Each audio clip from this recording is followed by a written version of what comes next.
Merci de nous rester fidèles. Vous regardez Croissance Verte sur Medi 1.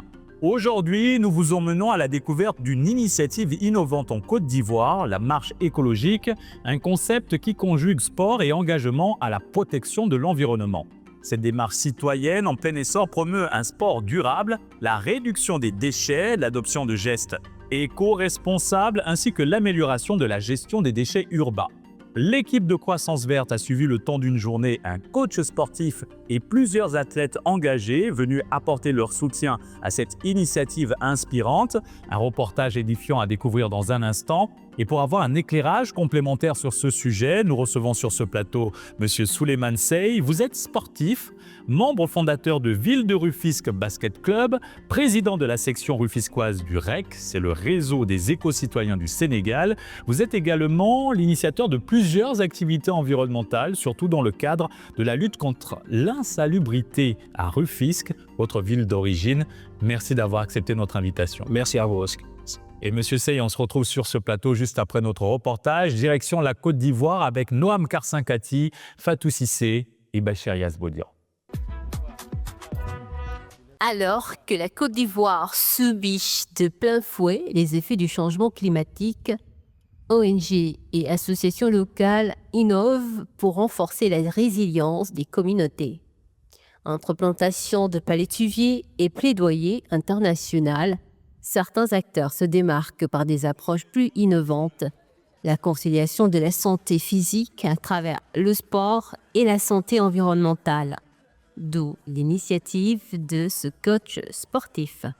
L'initiative elle vient d'une réflexion, vu que nous savons que nous, les coachs sportifs, on donne du monde.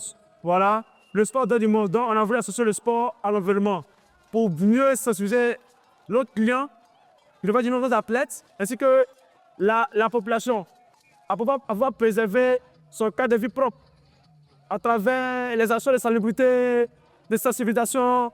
On sensibilise la population, on donne des sacs poubelles, on leur montre l'utilité d'utiliser un sac poubelle. Parce qu'on remarque que les gens ne font pas les ordures ménagères, les déverser directement sur le trottoir. Ce qui après, quand il pleut, tous les ordures vont dans les caniveaux, et quand il pleut encore plus fort, ça vient dans la maison. Bon, donc on veut éviter ça. La décomposition des déchets organiques dans les rejets non contrôlés produit du méthane. Il s'agit d'un puissant gaz à effet de serre, contribuant ainsi au réchauffement climatique.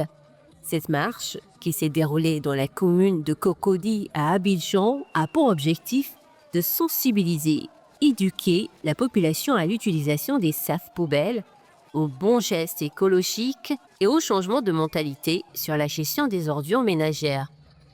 Nous sensibiliser le 4 avril de la commune de Cocody, Pocovico, le marché d'Anono, le terminus, les arrêts de bus, les vendeurs ambulants et ambulantes. Voilà, et puis aujourd'hui, nous le sommes par une action sportive de 10 km, toujours en sensibilisant les participants encore à salir sur le cadre de vie et à protéger leur environnement propre. On veut dire non.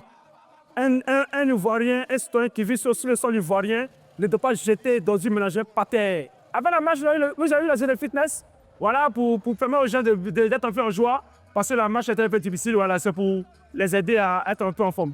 À côté des actions de sensibilisation dans la commune, il y avait au programme une marche rapide de 10 km à travers les rues jonchées de collines et vallées de la commune.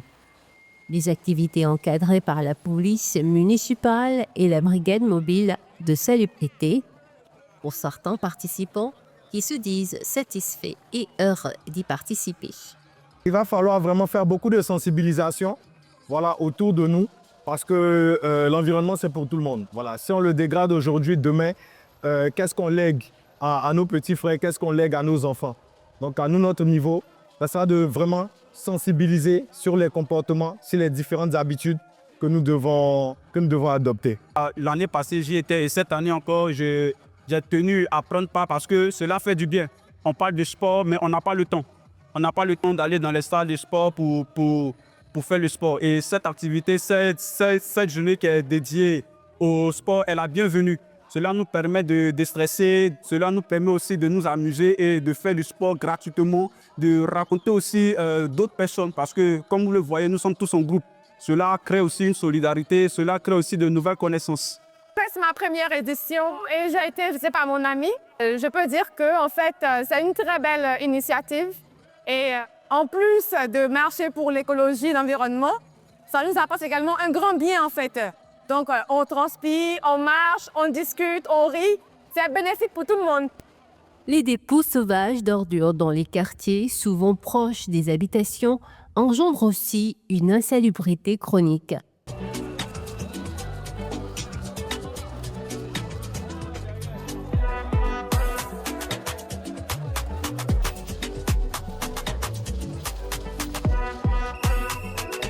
Le sport participe à la croissance de l'homme et l'environnement est notre cadre de vie quotidien qu'il faut entretenir pour éviter tout ce que nous savons des changements climatiques et autres. Donc nous, en tant que personnes, nous, en tant que citoyens, nous devons faire en sorte de pouvoir aider à travers ce genre d'activité, à travers ce genre de sensibilisation pour toucher le maximum de personnes et les instruire sur l'importance de pouvoir entretenir notre environnement. On parle de l'environnement, en généralité, c'est ce qui nous entoure. Et ta santé aussi fait partie de ton environnement. Et si une personne qui est malade ne peut pas poser des actions positives, donc il faudrait que la personne soit en bonne santé. Et le sport aussi permet d'avoir une très bonne santé. Donc le sport et l'environnement, je peux dire, ce sont les cousins. Marche rapide, quelques foulées, des chants de motivation, le tout dans le respect de l'environnement. Les participants ont contribué à leur façon à la sensibilisation.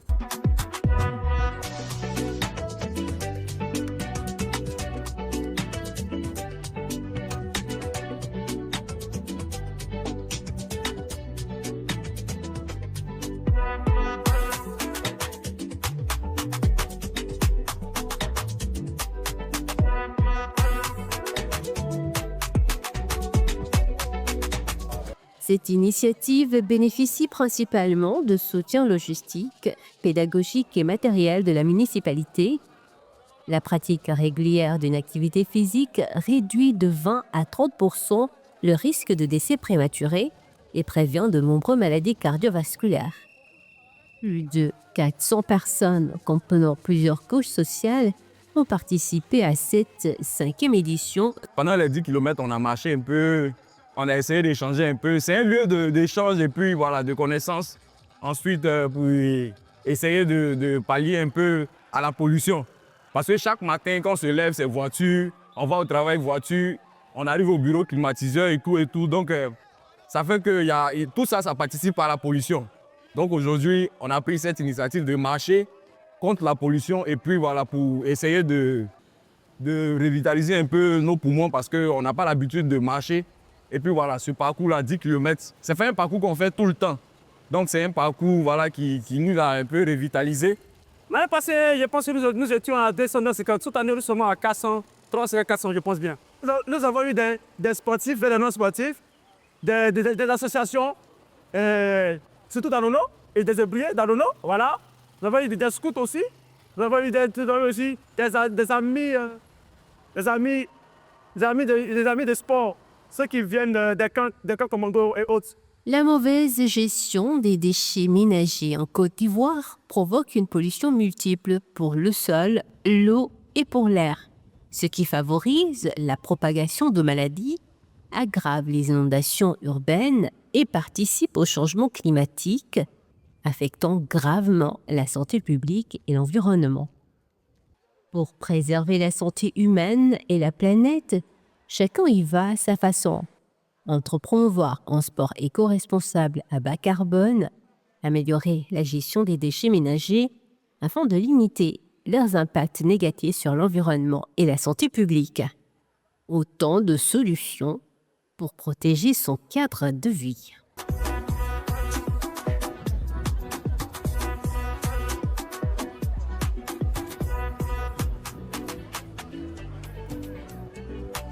Et nous sommes de retour sur le plateau de Croissance Verte avec Monsieur Souleymane Sey, sportif, membre fondateur de Ville de Rufisque Basket Club, président de la section rufisquoise du REC, le réseau des éco-citoyens du Sénégal. Monsieur Sey, vous militez également et vous initiez plusieurs activités environnementales dans le cadre de la lutte contre l'insalubrité dans votre ville d'origine, Rufisque. Cette initiative que nous venons de voir est une belle alliance entre sport et écologie. Quel enseignement principal peut-on tirer en matière de mobilisation citoyenne? Bon, je peux dire que le sport est un élément fédérateur qui associe toutes les tranches d'âge. Donc, c'est un moyen, un vecteur pour la sensibilisation, un moyen qui va nous permettre, nous, de porter les informations sur la sensibilisation, mais aussi nous permettre de toucher toutes les couches présentes. Donc, je pense que le sport peut être un élément qui va nous permettre de sensibiliser au mieux les couches sociales, parce que c'est pratiqué presque par tous les âges et dans tous les pays. Voilà, et il y a différentes... on a l'habitude ici, par exemple, je vais donner l'exemple du football qui draine des millions de personnes. Donc, associer une sensibilisation lors de ces rencontres va nous permettre de mieux impacter, de mieux toucher les populations sur les causes écologiques et environnementales. Et comment accroître ce type d'initiative à travers d'autres villes ou pays afin d'amplifier la prise de conscience environnementale et promouvoir un cadre de vie plus sain? Bon, je pense qu'il faut d'abord que les acteurs sportifs s'approprient la démarche écologique et les questions environnementales. En même temps aussi, il faut penser à toucher les jeunes, surtout parce que les jeunes, on peut dire qu'ils pratiquent ils pratiquent plus le sport. Voilà, donc je pense qu'en touchant les jeunes et en impliquant souvent les sportifs. Bon, je peux donner l'exemple de pourquoi pas créer des ambassadeurs de l'écologie en prenant certaines célébrités qui vont porter le combat, du milieu sportif, qui vont porter le combat. Et là, on aura plus d'impact dans cette lutte-là, vraiment. Au niveau de votre ville, Rufisque, à la périphérie de la capitale sénégalaise, vous êtes initiateur de plusieurs activités environnementales, surtout dans le cadre de la lutte contre l'insalubrité. Qu'en est-il de ces activités éco-citoyennes que vous menez dans votre ville? Bon, à Rufisque, on a participé depuis plus de 5 ans. On a été à la sensibilisation. On a aussi participé, on a fait la promotion de toutes les bonnes initiatives écologiques organisées par les milieux associatifs, par les autorités en place ou bien par les municipalités. Bon, là, même avec l'UCG, on a essayé un jour de créer un cadre de concertation où on a eu à réunir tous les acteurs pour parler de la question environnementale. Mais bon, on peut dire que vraiment, on a fait ces dernières années un bond extraordinaire dans cette lutte parce que, bon, il y a des initiatives dont je peux citer qui s'appellent Diokoul Sansab, où tout un quartier a été pavé sous fonds propres par les habitants. Il y a aussi la présence des bacs à ordures posé par la Sonaged, mais aussi, on a aussi un reboisement qui se fait par des habitants, par les quartiers, dans les quartiers. Bon, je peux donner l'exemple d'un quartier qui a été primé récemment comme étant le deuxième quartier le plus propre et le plus utile environnementalement par un reboisement fort par le président de la République récemment, qui est le quartier de Diokoul Guren. Donc, je veux juste dire que Rufisque a fait un bond extraordinaire, mais le problème demeure. Parce que je vais donner un exemple. Récemment, dans notre marché, on a collecté 99 tonnes de déchets. C'est énorme. C'est énorme. C'est énorme, vraiment. Donc, les quartiers sont devenus propres, mais on dirait que le problème s'est déplacé vers le marché. Bon, donc, voilà notre prochain défi, essayer d'aller vers le marché, vraiment sensibiliser et lutter contre cette instabilité. Je pense qu'en faisant ça, on aura réglé. Ce sera notre prochain challenge que nous appelons à tous les Rufisquois à aller dans ce sens pour vraiment avoir un marché propre et bien organisé. Je rappelle que vous êtes sportif et membre fondateur de Ville de Rufisque Basket Club. Dans vos activités sportives, quelle place occupe la sensibilisation à la protection de l'environnement? Bon, dans nos activités sportives, la plupart du temps, nous sommes en contact avec les jeunes. Donc, avant les activités sportives, normalement, on fait un débrief. Et dans cette débrief, on enseigne, on donne des cours ou bien on sensibilise les jeunes sur les questions environnementales ou bien des fois, lors de nos camps de vacances, on invite un expert environnemental qui va parler avec ces jeunes comment faire le tri des ordures, comment conserver, comment nettoyer notre environnement et comment faire des reboisements. Voilà, qui va permettre eux de les apporter et ils vont transmettre le message chez les autres qui ne pratiquent pas le sport ou bien à la maison pour une bonne pratique de ces mesures. Vous êtes aussi le président de la section rufisquoise du REC, le réseau des éco-citoyens du Sénégal. Qu'en est-il de ce réseau et de ses missions? Bon, le réseau des éco-citoyens dont je suis le président et dont je salue de passage tous les membres, voilà. Nous faisons surtout des activités de reboisement. Nous avons fait dans une cité à SNCity et vers Bambilor. Et nous accompagnons aussi par notre expertise les associations qui sont dans le reboisement, qui font des reboisements, en faisant des dons et en apportant notre expertise. Voilà, c'est surtout ça. Et vraiment, nous comptons même accompagner l'autorité préfectorale qui a un projet qui s'intitule Rufisque Ville Verte. Nous allons participer activement dans ce projet par le don d'arbres et aussi nous allons venir en appui avec notre expertise parce que le REC regroupe des experts environnementaux dans tous les domaines. En même temps, nous sommes un réseau vraiment vaste, voilà, qui tisse sa toile presque dans tout le Sénégal, quoi. Voilà. Fort de votre expérience, selon vous, quels sont les gestes éco-responsables pour préserver son cadre de vie et protéger son environnement? Bon, je dirais aussi sensibiliser d'abord, mais aussi faire le tri des ordures, utiliser souvent des produits ou des matériaux biodégradables ou recyclables. Bon, je vais donner un exemple. Récemment, avec notre club de parasport, parce que je suis membre d'un club de parasport, on a utilisé des matériaux recyclés pour créer des fauteuils roulants pour nos athlètes. Et ces fauteuils, c'est ce même fauteuil qu'on a utilisé lors de notre défilé récemment du 4 avril. Voilà, juste pour vous dire qu'il est possible de faire du sport.